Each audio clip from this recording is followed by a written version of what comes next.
ഇന്നലെ വെള്ളത്തിലിട്ട കടലയാണ്. അത് ഇന്നൊരു 5-6 വിസിലടുപ്പിച്ച് വെന്ത് വന്നിട്ടുണ്ട്. ഇനി നമുക്ക് ഇതിനെ ഒന്ന് കറിയാക്കണം. ഞാൻ ഉപ്പ് മാത്രം ഇട്ടാണ് വേവിച്ചിരിക്കുന്നത്. ഇനി നമുക്ക്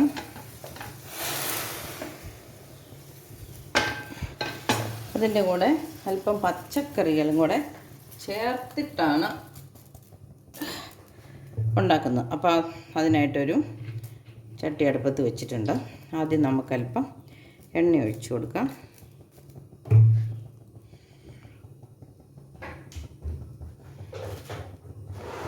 എണ്ണയൊന്ന് ചൂടായി വരട്ടെ. ഞാനിവിടെ ഒരു ചീനച്ചട്ടി അടുപ്പത്ത് വെച്ച് എണ്ണ ഒഴിച്ച് കൊടുത്തിട്ടുണ്ട്. എണ്ണ ചൂടായി വന്നു. കടുകിട്ട് കൊടുക്കാം. ഇനി കടുക് പൊട്ടിയാലുടനെ നമുക്ക് അല്പം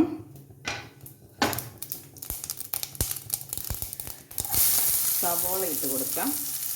സവോള ഇച്ചിരി കൂടിയാലും കുഴപ്പമില്ലല്ലോ. ഒരു സവോള മൊത്തം ഇടുന്നുണ്ട്. ഒരല്പം ഉപ്പിട്ട് അതൊന്ന് വഴറ്റാം. നമ്മുടെ സവോള ഇവിടെ വഴന്ന് വരുന്നുണ്ട്. അപ്പം ഞാൻ ചേർക്കാൻ ഉദ്ദേശിക്കുന്ന പച്ചക്കറികൾ ഇതൊക്കെയാണ്: കാരറ്റ്, വാഴയ്ക്ക, വെണ്ടയ്ക്ക, ബീൻസ്. ഇത്രയും നമുക്ക് ചേർത്ത് കൊടുക്കാം.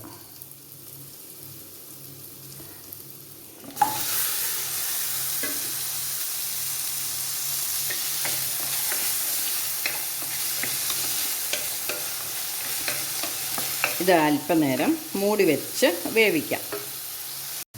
നമ്മുടെ പച്ചക്കറികൾ ഇവിടെ വഴന്ന് വന്നിട്ടുണ്ട്. ഇനി നമുക്കതിനകത്തേക്ക് പൊടികൾ ചേർത്ത് കൊടുക്കാം.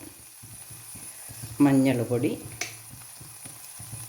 മല്ലിപ്പൊടി 1 ടീസ്പൂണുണ്ട്. ഗരം മസാല 1 ടീസ്പൂൺ, മുളക് പൊടി 1 ടീസ്പൂൺ.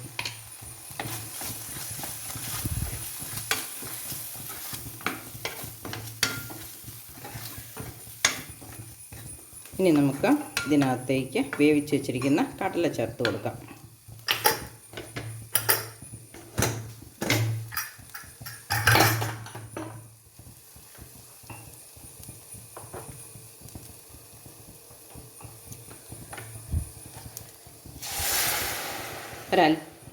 ഒരല്പം കടല ഞാനിവിടെ വെച്ചിട്ടുണ്ട്. ഇത് നമുക്ക് മിക്സിയുടെ ജാറിലിട്ടൊന്ന് അരച്ച് ഇതിനകത്തേക്ക് കൊഴുപ്പിന് വേണ്ടി ചേർക്കാം. 1 സ്പൂൺ കടലേ കാണുള്ളൂ. ഇത് നമുക്കൊരല്പം വെള്ളം ഒഴിച്ച് അരച്ച് കടലയ്ക്കകത്തേക്ക് ചേർക്കാം. നമുക്ക് കടല അരച്ചതും കൂടെ അതിനകത്തേക്ക് ചേർക്കാം. ഇവിടെ ചൂടുവെള്ളം ഇരിപ്പുണ്ട്. അത് കൂടെ അല്പം ഒഴിച്ച് ഇതൊന്ന് കഴുകി ഒഴിക്കാം.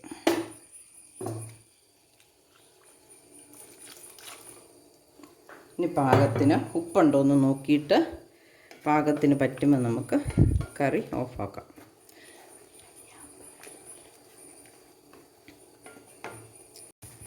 നമ്മുടെ കടലക്കറി ഇവിടെ തിളച്ചു. ഇനി നമുക്ക് കറിവേപ്പിലയും കൂടി ഇട്ട് വാങ്ങാം.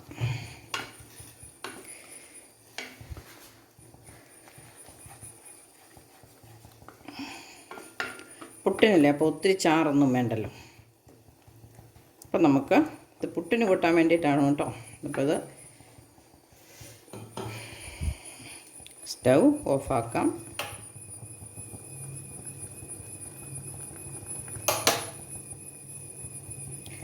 അപ്പോൾ എൻ്റെ വീഡിയോ ഇഷ്ടപ്പെട്ടെങ്കിൽ എല്ലാവരും ഷെയർ ചെയ്യണം, ലൈക്ക് ചെയ്യണം. ഇതുപോലെ കറി ഉണ്ടാക്കി നോക്കണം, കമൻറ്റ് ഇടണം.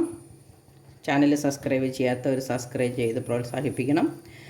അപ്പം മറ്റൊരു വീഡിയോ ആയിട്ട് വരുന്നത് എല്ലാവർക്കും നന്ദി, നമസ്കാരം, ബൈ.